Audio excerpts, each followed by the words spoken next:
Ya, entonces Profe, yo... yo tengo una duda ¿Sí? de la guía de ejercicio, el ¿Ya? ejercicio 16, desde diferenciabilidad.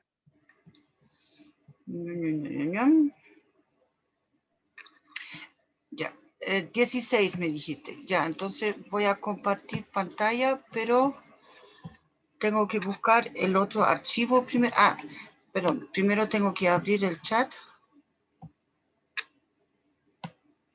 No.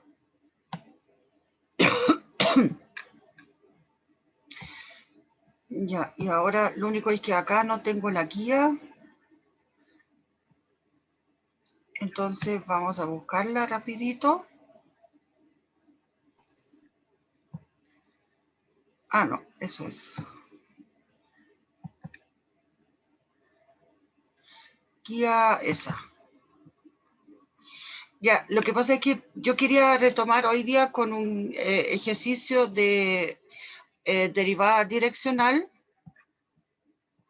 A ver, el 16 de acá, Sí, este, ese, sí. ya. Entonces, veamos.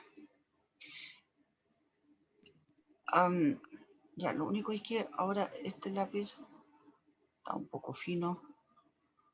Ocupamos el otro.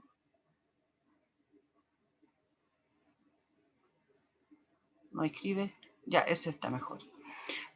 Bien, entonces, la definición de diferenciabilidad. ¿Cuál era? ¿Se acuerdan?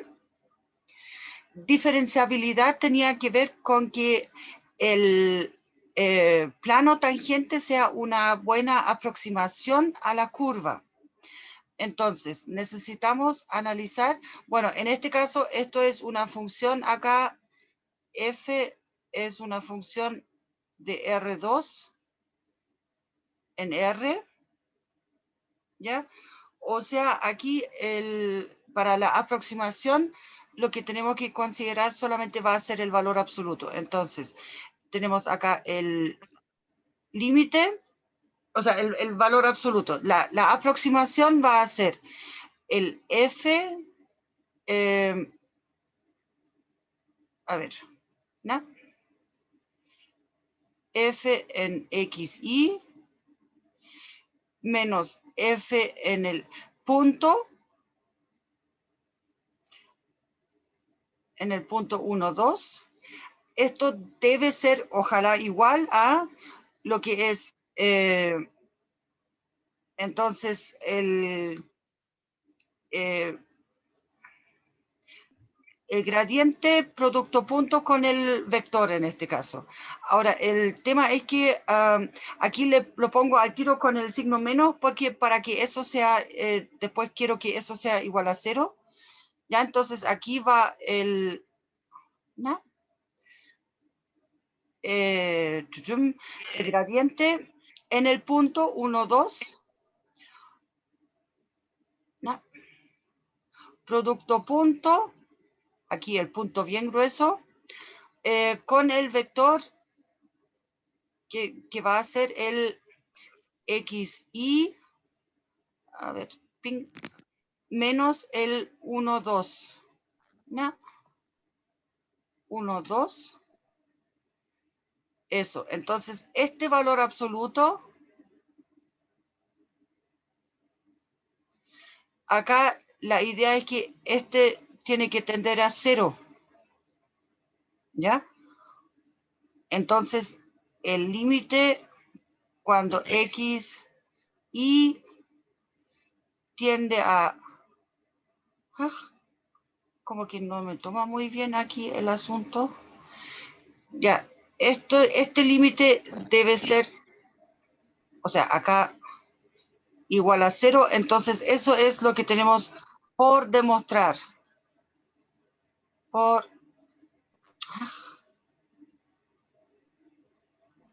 demostrar. ¿Ok? Es esta parte acá, este límite debe ser, ser igual a 0. Ahora, la otra opción que teníamos era con el h, entonces ahí era dividido por H acá y el tema es que de ahí eso va a ser o sea, va a ser un doble límite también con HK tiende a 0, 0 en el sentido de que tomo el límite de F evaluado acá en 1 más H, no, 1 más H y 2 más K. K, eso. Ya, y así menos el F en 1, 2. Ya, 1, 2. Y menos, bueno, el resto ahí se reemplaza de la misma manera.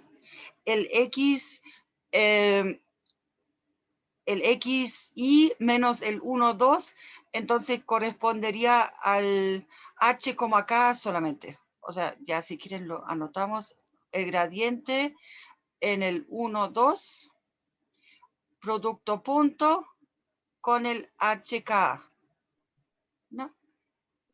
HK. Bien, entonces acá tenemos este valor absoluto de acá. Ahora, eso sí, esto lo tenemos que dividir ahora por la norma del vector HK. Y acá entonces ahora es con el límite cuando H y K tienden a 0, 0. ¿Ya? Bueno, de hecho, perdón, acá en lo que puse arriba, aquí me falta dividir también. No. Dividir por la norma de la diferencia de los dos, o sea, por la norma de lo que tengo acá. Claro que ahora no tengo espacio ya. O sea, acá me falta esa norma, ¿ya? Pero de esta diferencia. Eso aquí también lo puedo, por supuesto, juntar por coordenadas, ¿ya? Y me quedaría aquí la norma de un solo vector. Y en este segundo caso de acá, tengo entonces el límite, ya, escríbelo.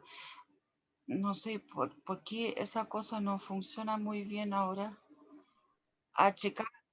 Ah, y después tengo todo un montón de paréntesis acá. Tiende a el 0, 0.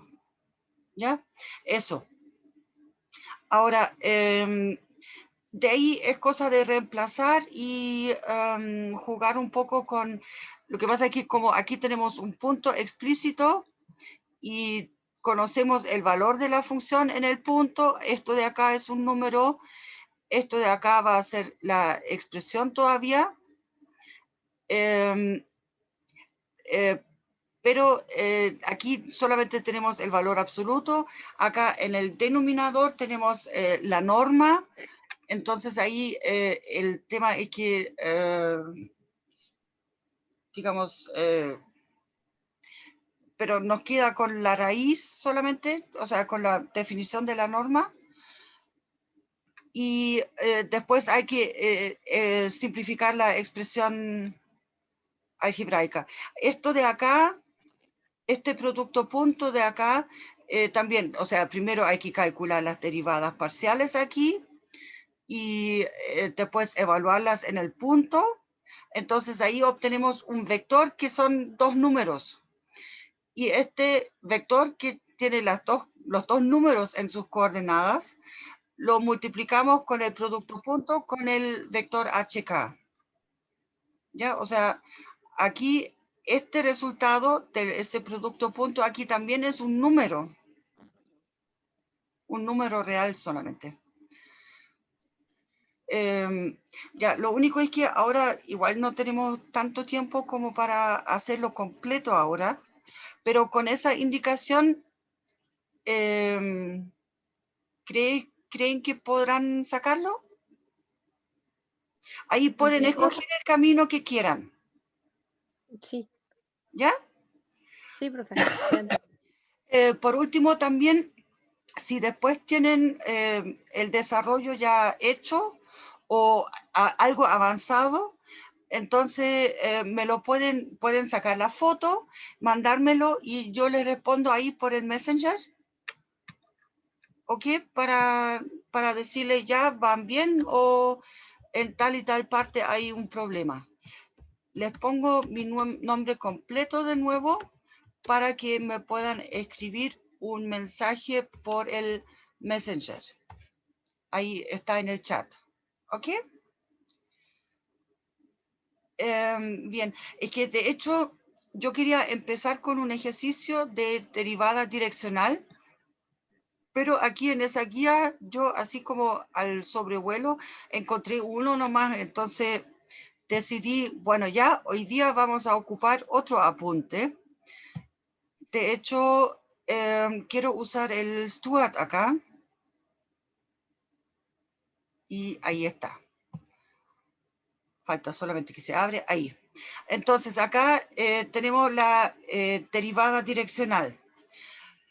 A propósito, les recomiendo mucho para esa materia mirar ese libro acá en el capítulo 14, ¿ya?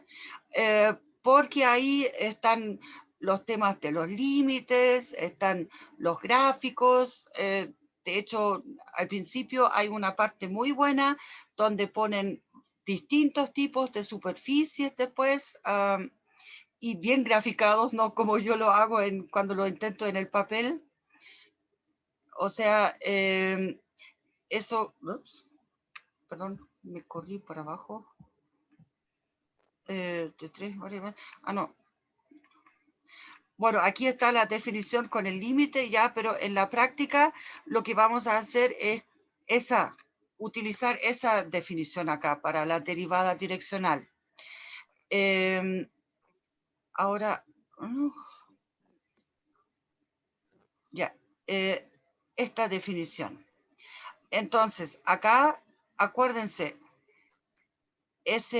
la T mayúscula, cuando aparece sub U, y U es un vector, entonces ahí es la derivada direccional. Y en este caso, aquí utilizan la notación con la U con letra gruesa, igual para I, J, K. Ya, I, J y K son los vectores de la base euclidiana. O sea, el I, no, escribe, escribe. Ay, ay, ay, no quiere escribir. Pero no lo tengo al revés el lápiz. No sé por qué no funciona ahora. ¿Qué pasa?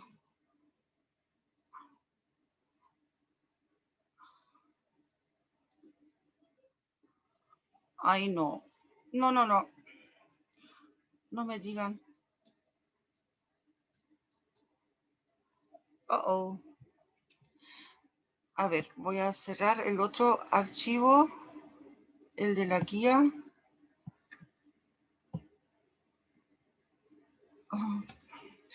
Y a ver, ojalá ahora funcione. No, no funciona. ¿Por qué no funcionas? Ay, se colgó algo acá. Bueno, ya, a lo que voy es que a ver si con ese lápiz funciona. Este I aquí, sí, ese al menos funciona, ya. Este I con letra gruesa es el vector canónico, el 1, 0, 0. J es el 0, 1, 0 y el K es el vector 0, 0, 1. Ya, veamos si ahora funciona acá con el K. No, no quiere. Y con este quizás, por ejemplo, así, el I con letra gruesa, bueno, ya por lo general deberíamos colocarle la flechita, ¿ya?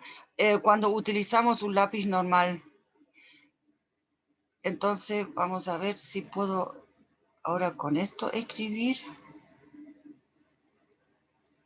Déjenme probar. Ah, sí, ahora funciona. Ya, entonces quizás no le gustó el otro tamaño del lápiz, ¿ya? Pero aquí, entonces, la idea es que este vector U de la derivada direccional, o sea, es un vector, ¿ya? Y además, acuérdense, necesitamos que U es unitario. Bueno, unitario es una U acá, ya. Entonces, acá nos piden, entonces, nos dan una función en este ejemplo. Y esta función, bueno, una función aquí en las tres variables.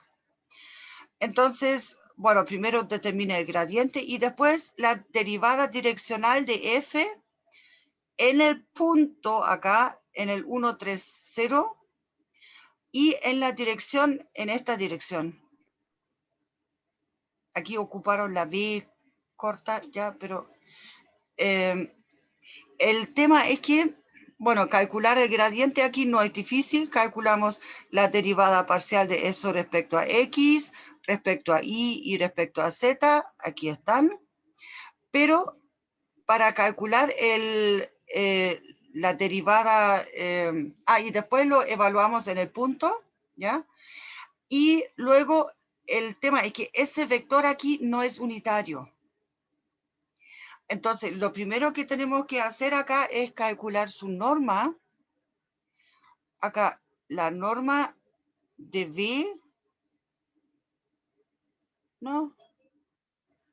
Como que igual no está muy convencido el sistema acá.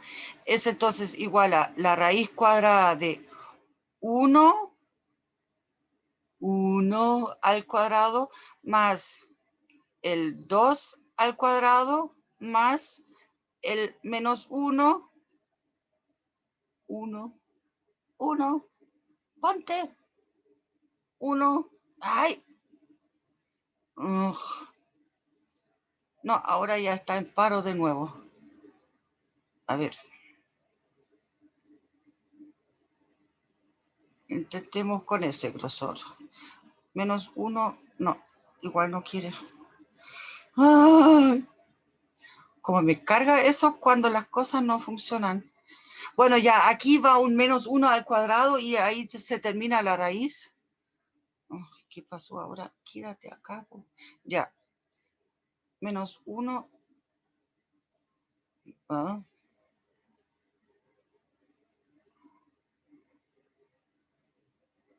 1. Ahora ya se recuperó un poco. Bueno, ya. Aquí al cuadrado también. Ya, y perdón por la mancha amarilla, ahora no sé de dónde salió. El tema es que aquí entonces tenemos 1, 2, más 4, 6. O sea, por eso aquí el vector unitario con el que vamos a trabajar va a ser este de acá. Bueno, ya, algo se marcó. Entonces, y después tomamos solamente el producto punto. Ahora, acá en particular, en ese ejemplo, el gradiente evaluado para esos valores 1, 3 y 0, justo me da el 0,03. Y eso es porque z es 0 y el seno de 0 es 0, y aquí tengo 0 por el coseno de 0, pero aquí también tengo el 0 entonces, y al final, como el coseno de 0 es 1, entonces ahí me queda x por y, o sea, el 3, ¿ya? Y tomo el producto punto entre los dos, y entonces acá tengo la derivada direccional. Ahora, lo que yo intenté ya mencionar antes un poco es que ese teorema acá, en el texto, en los apuntes, había solamente el tema de esa afirmación, ¿ya? Pero aquí está un poco la comprobación o la razón. Y la razón es esa identidad de acá. ¿ya? Cuando yo tengo un producto punto, entonces ese va a ser igual a las normas de los dos vectores multiplicadas por el coseno del ángulo que está entre medio de las dos. Y de esa manera, entonces, como el vector aquí es unitario, esa norma de U es 1, entonces aquí lo podemos omitir. Y ahora, para que eso sea maximal, o sea, como el gradiente es un número acá, en un punto, ¿ya? Entonces, para que eso sea maximal, necesito aquí, el coseno me da la dirección. Y el coseno justamente de 0 es 1, y ahí es maximal. Entonces, por eso, cuando el ángulo entre el gradiente y el vector U es entonces de 0 grados, entonces va a ser maximal la derivada direccional. Y el coseno se minimaliza cuando vale menos 1, ¿cierto? ¿Y dónde vale menos 1? En 3 pi medios. 3 pi, sí, no. En 2 pi. ¿Ya? Ahora, no, en 2 pi vale más 1 de nuevo. No, perdón, me refería a pi solamente, ¿ya? El tema es que acá sí, entonces ahí va a ser aquí con signo menos, ¿ya? Con el menos 1. Ahora, el tema es que, ¿qué significa eso? En estricto rigor, la dirección, o sea, están sobre la misma recta, ¿ya? Pero en direcciones opuestas. ¿Ok? Ya, entonces, cuando tienen la misma dirección, se alcanza el máximo, y cuando están sobre la misma recta, pero tienen la dirección opuesta, entonces ahí se alcanza el valor mínimo. Y de esa formulita aquí también podemos ver, por ejemplo, que la derivada direccional va a ser nula, va a ser 0, si es que el gradiente es justamente perpendicular al vector de la dirección, al vector U. ¿Ok? Ya, ¿qué más? Aquí hay otro ejemplo, pero eso ya es...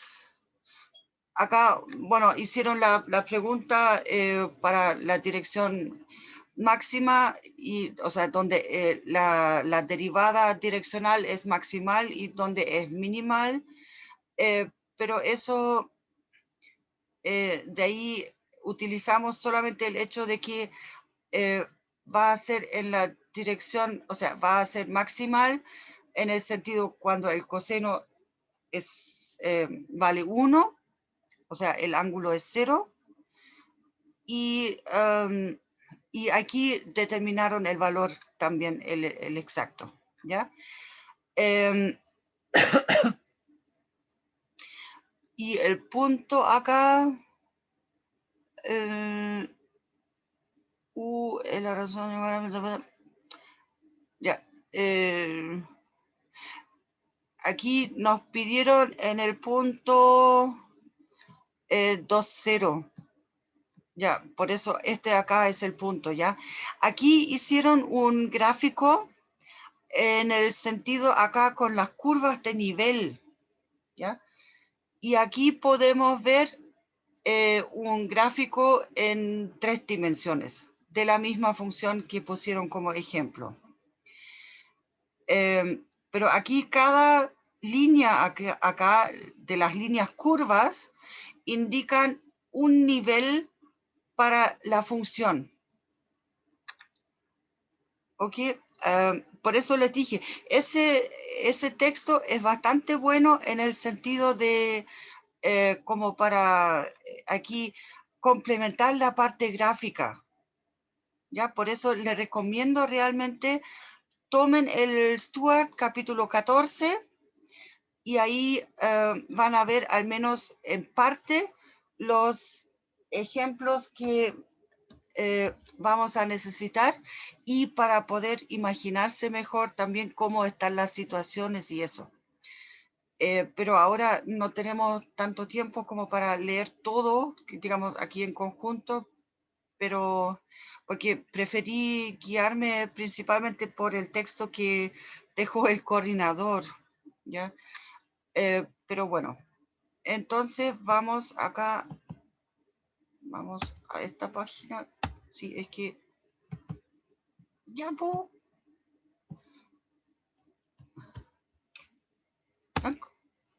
Ahora sí, ya. Para ver, porque respecto a eso no encontré, bueno, ya, disculpen esto de acá. Ya, aquí ese es el tema que debemos tratar hoy día. La regla de la cadena. Y eso no lo encontré en los otros apuntes, así que vamos a ocupar este de acá, que es mucho más ilustrativo. Lo único es que algo está pasando con el compu, que quizás tengo muchas cosas abiertas, pero no tengo ni tanto abierto, pero bueno. El tema es que la regla de la cadena la necesitamos cuando tenemos funciones compuestas, ¿cierto?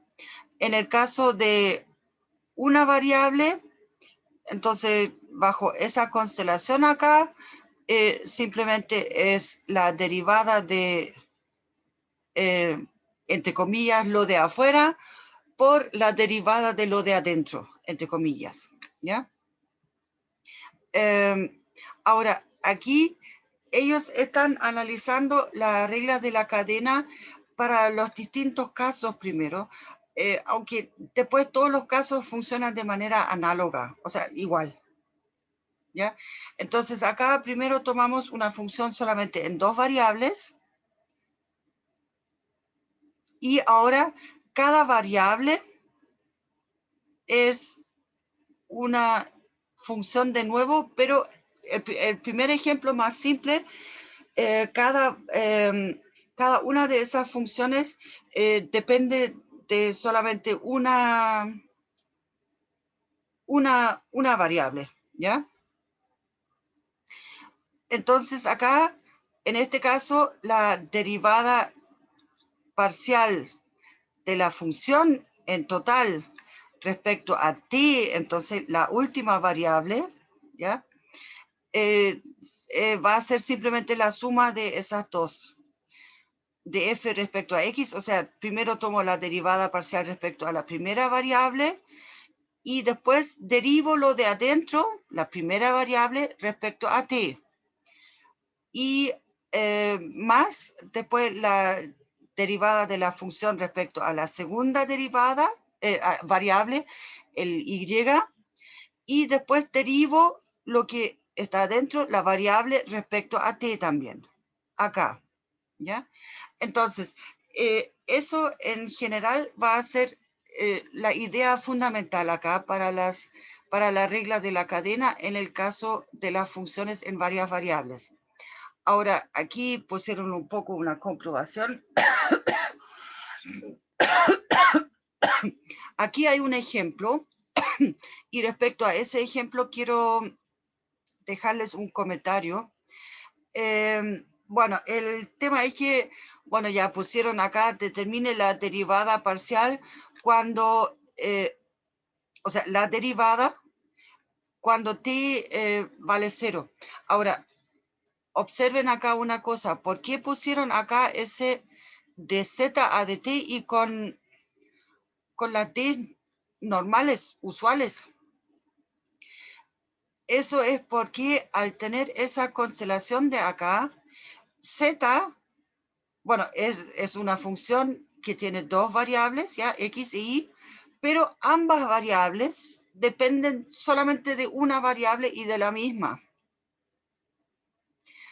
Entonces, al final, a la larga, aunque me di una vuelta por una función de dos variables, pero z, al final, solamente depende de t, ¿ya? Por eso acá se ocupa la d normal, pero esta d de acá tiene que ser la d de la derivada parcial. y acá también. ¿Ya? Espero que ustedes puedan ver la flechita que tengo. Bien, entonces. Y la otra cosa es que aquí, si dejan esto como resultado final, esto de acá, no, esto como resultado final, entonces les van a reclamar un poco, ¿ya? En el sentido de que aquí hay una mezcla de variables, porque, entonces, ya voy a aprovechar de explicar eso aquí ahora, no, con este, ya. Tenemos Z es nuestra variable dependiente de todas maneras, porque depende de todo el mundo, por decirlo así. Entonces, aquí primero teníamos que estar dado con una función en dos variables, x e y. No, x e y. ¿Ya? O sea, z depende de x y de y.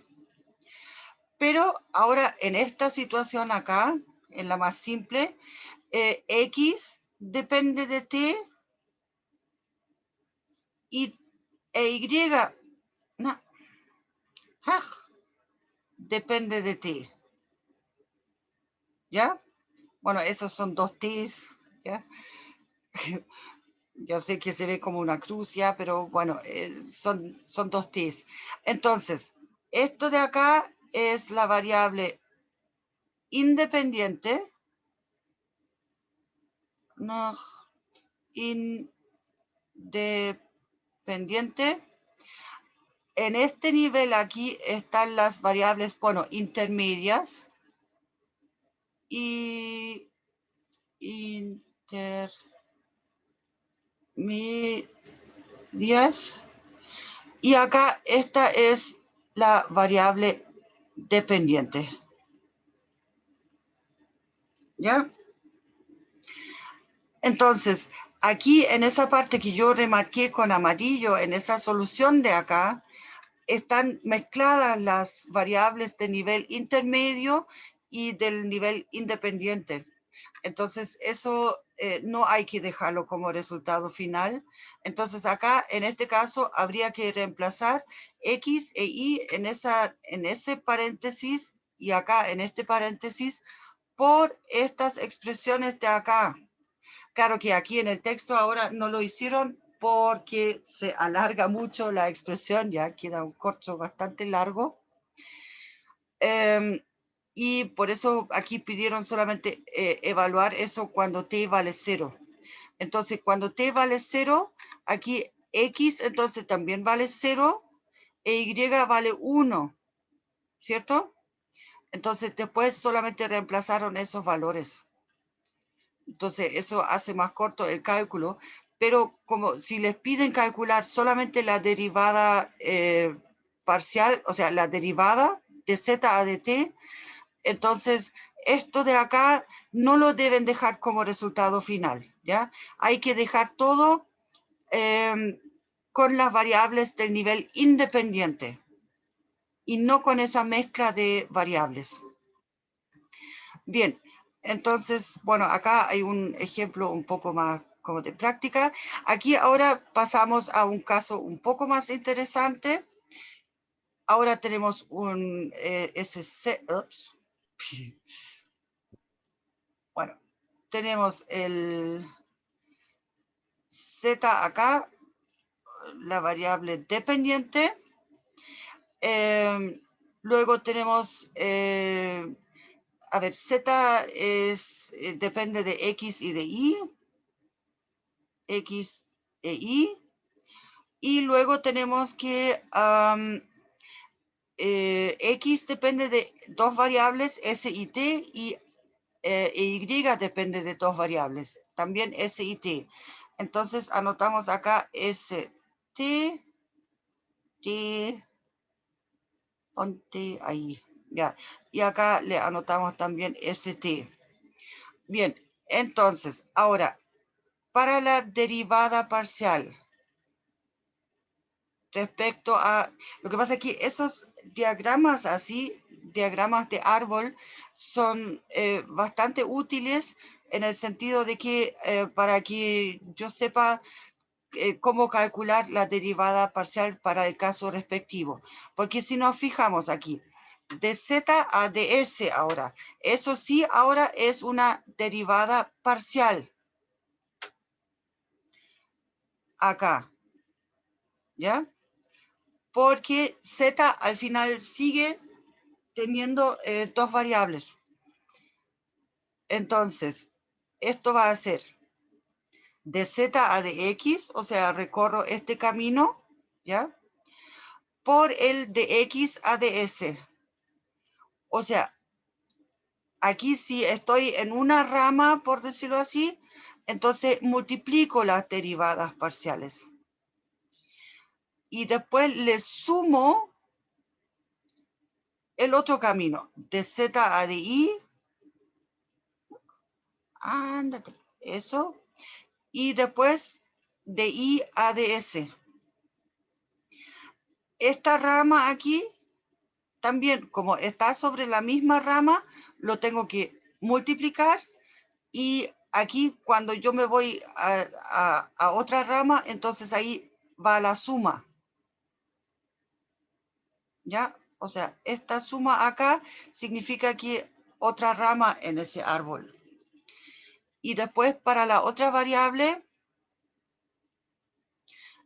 entonces, por decirlo así, desde la variable dependiente hasta la independiente buscada, porque ahí sí quiero calcular respecto a t la derivada parcial, entonces tengo que fijarme por dónde tengo que recorrer el asunto acá. Entonces, primero me tengo que ir por acá y después acá para llegar a la t. O sea, multiplico esas dos derivadas parciales en el sentido de z a dx por dx a dt. Y luego voy por otra rama, acá, de z a di por di a dt. ¿Ya? Ahora, aquí, si entendieron bien ese esquema aquí del, bueno, en este caso del diagrama de árbol, entonces van a poder encontrar las derivadas parciales para cualquiera de esas situaciones acá, en el caso de la regla de la cadena. Y van a poder adaptar eso. Aquí hay un ejemplo, miren, acá está el ejemplo, si quieren se los agrando por si tienen el celular solamente. Acá, espero que ahora se pueda ver mejor. Esto aquí es la misma situación que teníamos recién. Lo único es que voy a distinguir acá entonces mejor los colores. En azul teníamos el de z de x y aquí con de t. Y acá ya, ahí y con este. Y teníamos en verde acá ya, con y por acá y por acá. ¿Ya ven? Y después tengo todo rayado siempre. Ya, pero aquí están indicadas están escritas las derivadas parciales involucradas. Entonces acá al seguir por una rama, entonces multiplico y al escoger otra rama, entonces va a la suma. ¿Ok? Aquí también en ese texto está explicado un poco el tema aquí de las variables independientes, intermedias y dependientes. Ya voy. Y la idea del diagrama de árbol. Pero acá ya... Pero eso es lo más útil que hay para la regla de la cadena. Entonces acá para la regla de cadena en la versión general, bueno, nos queda aquí todo un corcho y de hecho ahora acá, a ver, son m variables acá independientes. Entonces, aquí hay m derivadas parciales ahora que podemos calcular aquí. Y aquí, por supuesto, la cantidad de sumandos acá va a depender de la cantidad de variables intermedias. Entonces, acá hay otro esquema, una función. La función va de R4 en R, ¿ya? Y cada una de las variables depende de 2. Entonces, obtenemos un diagrama de este estilo. Y aquí, entonces, ahora solamente vamos a tener 2 derivadas parciales, pero cada una tiene en su, o sea, en la expresión, digamos, tiene 4 términos que tengo que sumar. ¿Ya? Aquí viene otro ejemplo. Ahora aquí es una función con 3 variables intermedias y 3 variables independientes.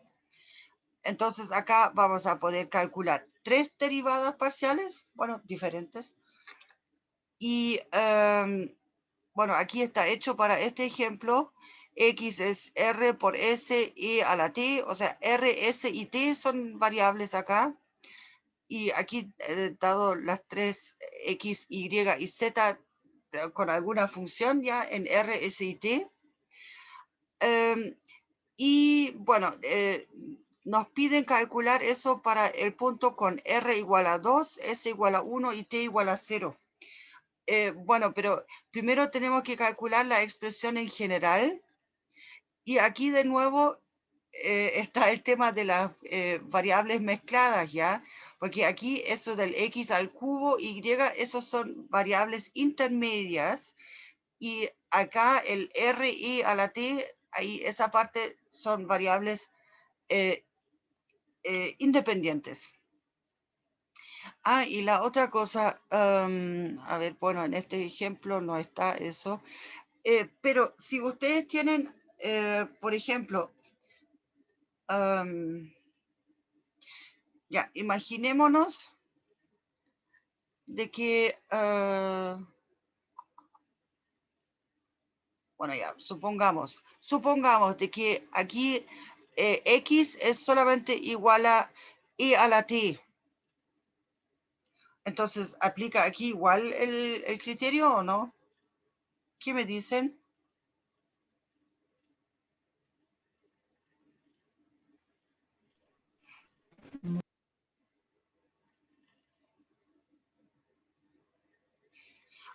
Bueno, al final aplica igual.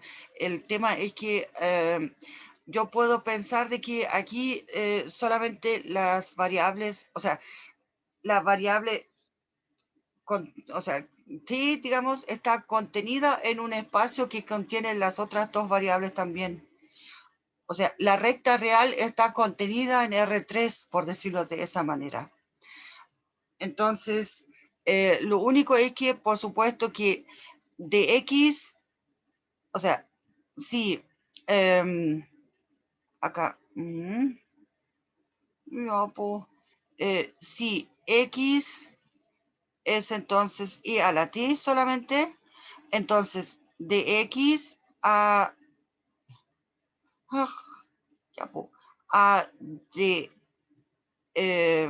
R, ¿cuánto vale?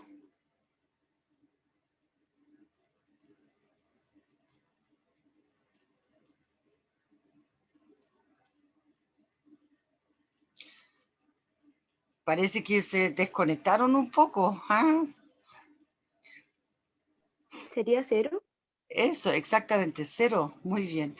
El tema es que para la derivación respecto a R, esta expresión de acá es una constante nomás, ¿cierto? Entonces, la derivada aquí es 0. O sea, pero por lo mismo, acá, en este caso, la fórmula es la misma, lo único es que ahí después algunas derivadas parciales acá nos van a dar iguales a 0. ¿Ok? Eso. O sea, eso solamente a modo de ejemplo o comentario.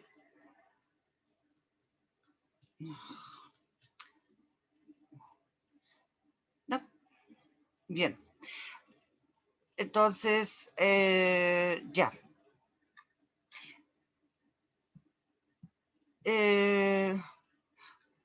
Bueno, aquí está, eso era. Ah, bueno, no, derivación implícita no la tenemos que ver hoy día todavía. Ya, pero esa tampoco es difícil acá. Pero bueno, de hecho, la derivación implícita se ve en cálculo 1 también, o creo, deberían verlo. No, creo que sí se ve. El tema es que esencialmente aquí funciona de manera muy parecida como funciona en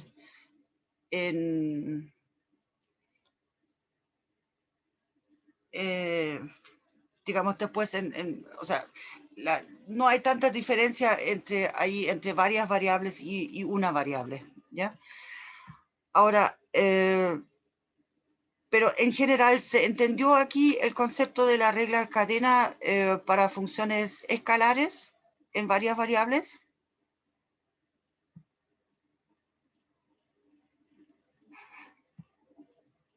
¿Sí? Es que aquí ustedes ven si se hacen ese diagrama de árbol, entonces no es tan difícil.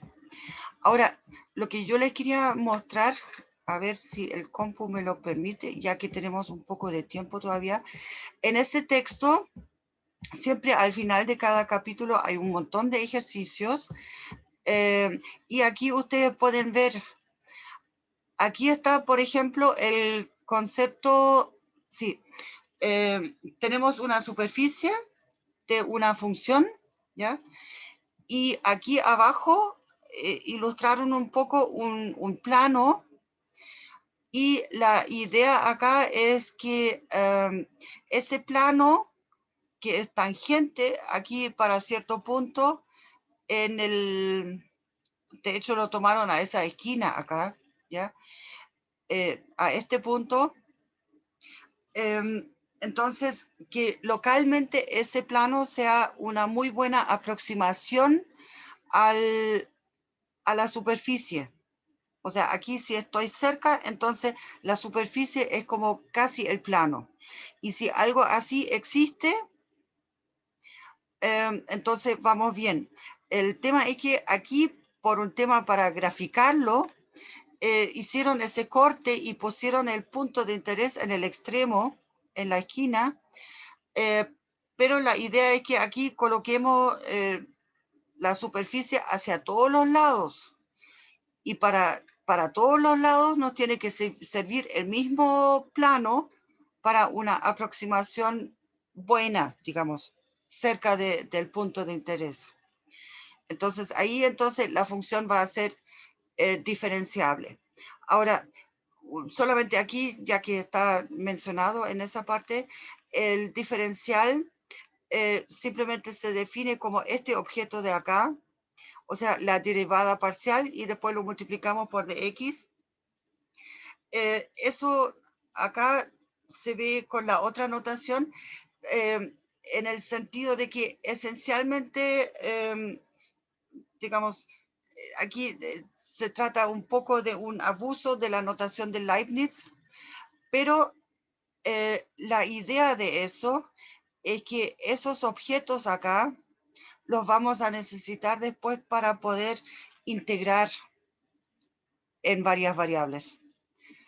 Entonces, por eso aquí aprovechan de introducir ese objeto que esencialmente en la integración, esta parte proviene en cálculo 1 o en cálculo 2, dependiendo de dónde lo vieron. Esa parte esencialmente proviene del cambio de variable que se hace en la integración, ¿ya?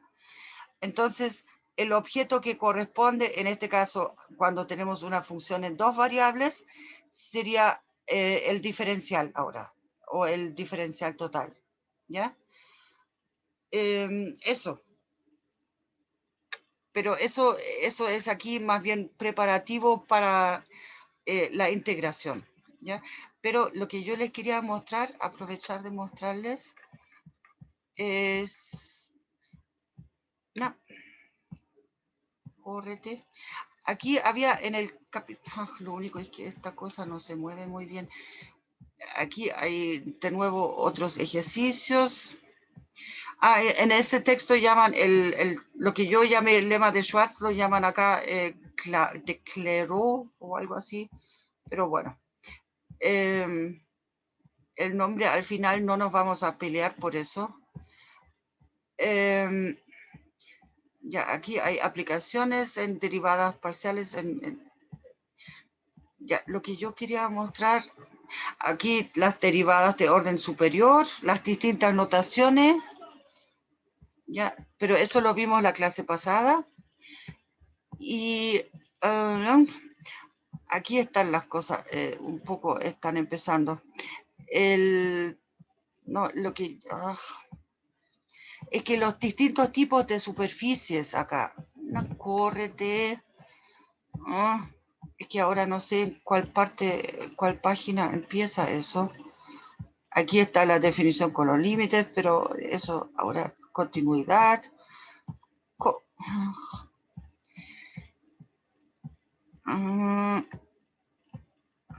¿Dónde estaba eso? Ya, pues. Perdón, es que parece que el compu se está como quedando, ven, siempre como pegado. Voy a tener que llevar el compu donde mi hijo para que le dé una manito de gato. Ya, aquí están las distintas formas, por ejemplo, de graficar. Aquí está el tema de las curvas de nivel, ¿ya? En este caso acá era, más bien supongo por un tema de temperatura, ¿ya? Acá, no, acá es promedio de temperatura, ¿ya? Entonces acá se ven las líneas que rodean las zonas como de, o sea, que indican una curva y sobre esa línea la temperatura es la misma, ¿ya?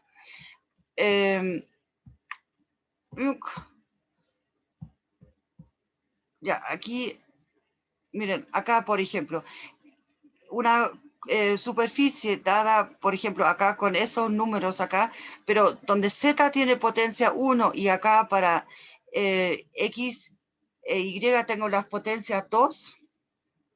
Bueno, en este caso acá, como tengo acá ese 4, en el plano XY o en cualquier plano que va a ser un corte horizontal, entonces voy a tener una elipse, ¿ya? Por ese 4. Si aquí estuviera solamente el x cuadrado más y cuadrado, tendría circunferencias centradas aquí en el eje Z, y eso es bueno, este objeto de acá se llama paraboloide elíptico porque tengo los cortes horizontales son elípticos. Si hablan solamente de un paraboloide, entonces se entiende que es circular, con cortes circulares. Acá, esto de acá, claramente es la mitad de una esfera, la mitad superior.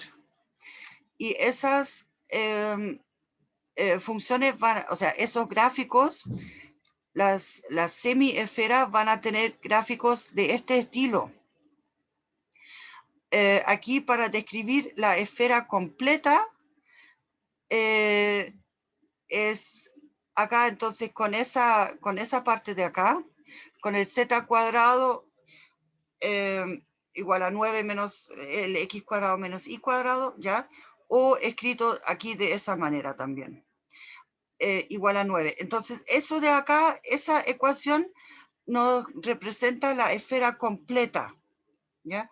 cuando tomamos la raíz y escogemos el signo de la raíz, entonces ahí escogemos la parte superior o la parte inferior. Pero este tipo de ecuaciones acá siempre van a ser esferas. Acá esto. No, no, bueno, ya. Acá, ya.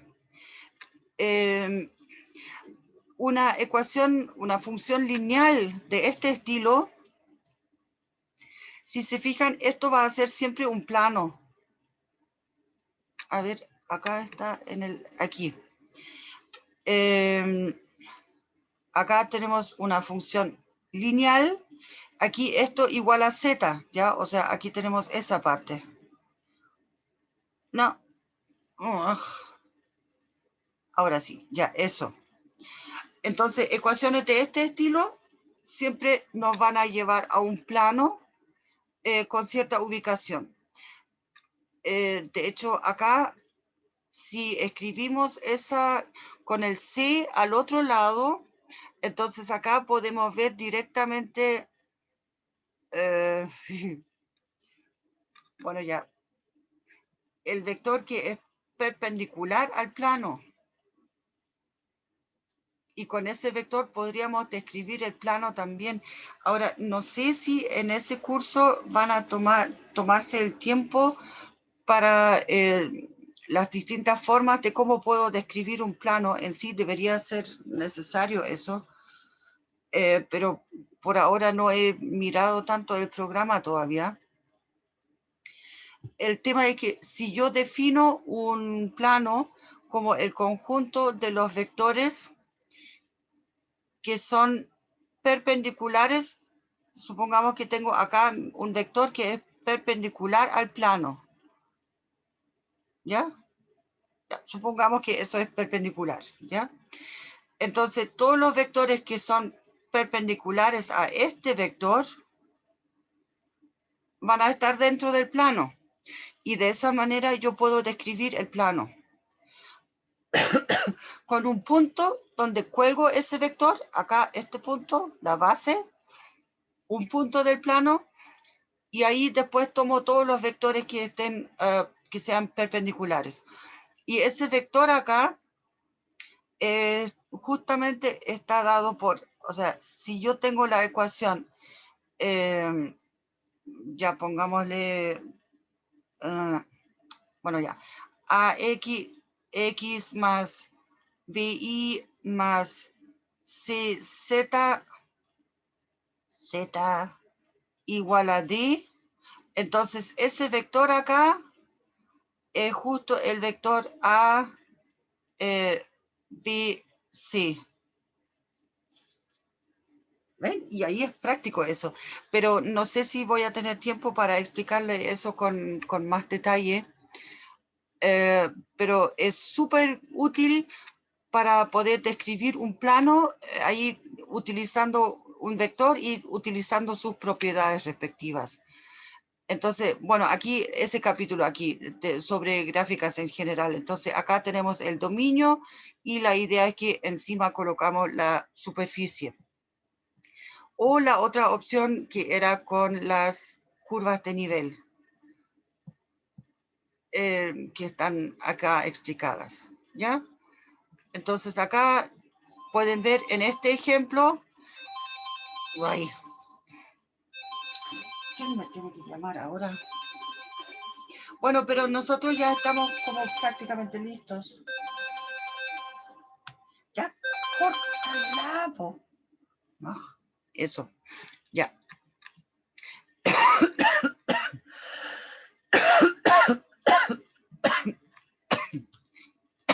Perdón.